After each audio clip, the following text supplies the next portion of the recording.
ओला, Uber, Flipkart, Swiggy, Paytm ह्या कंपन्यांच्या मागे कोण आहे तुम्हाला माहिती आहे? चला जाणून घेऊया. नमस्कार मित्रांनो, मराठी जनता या आपल्या मराठी यूट्यूब चॅनलमध्ये तुमचं स्वागत आहे. आज आपण जाणून घेणार आहोत Japanese multinational investment holding company सॉफ्टबँकबद्दल. त्याचबरोबर जाणून घेऊ भारतीय स्टार्टअप इकोसिस्टममध्ये सॉफ्टबँकने केलेल्या $1 बिलियन इन्व्हेस्टमेंटपासून स्ट्रॅटेजिक एक्झिटपर्यंत. सॉफ्टबँक ही कंपनी त्यांच्या अतिशय मोठ्या अशा विजन फंडमधून मोठ्या टेक इन्व्हेस्टमेंटसाठी प्रसिद्ध आहे आणि त्यांना आकर्षित केलं भारताच्या टेक इंडस्ट्रीने आणि स्टार्टअप बूमने.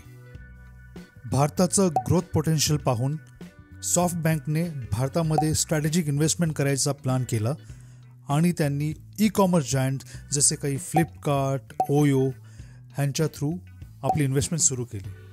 आणि त्यांनी ही इन्व्हेस्टमेंट काही अशा मोठ्या ब्रँडपासून सुरू केली असं नाही आहे.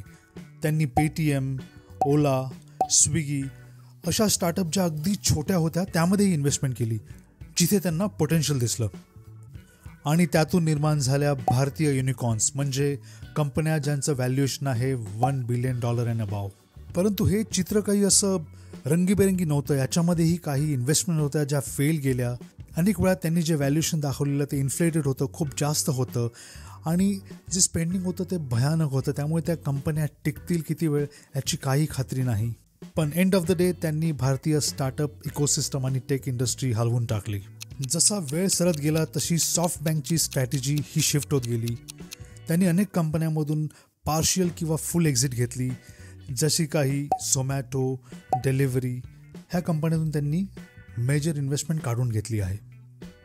सॉफ्टबँक अजूनही स्टार्टअप इकोसिस्टममध्ये इन्व्हेस्ट करत आहे. त्यांनी इनिशियल इन्व्हेस्टमेंट केलेल्या कंपन्या आता ट्रान्सफॉर्म होऊन $1 बिलियन कंपन्या झालेल्या आहेत. परंतु ह्या कंपन्या लाँग टर्ममध्ये काय रिटर्न देतील, किती चांगलं योगदान भारतीय आर्थिक व्यवस्थेसाठी देतील हे अजूनही माहीत नाही आपल्याला.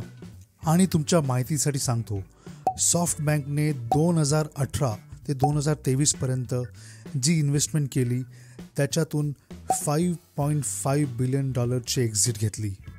विचार करा, अर्ली इन्व्हेस्टमेंटने किती रिटर्न्स दिले. भारतातल्या जवळपास 10% युनिकॉर्न्सना फंडिंग हे सॉफ्टबँकचं आहे.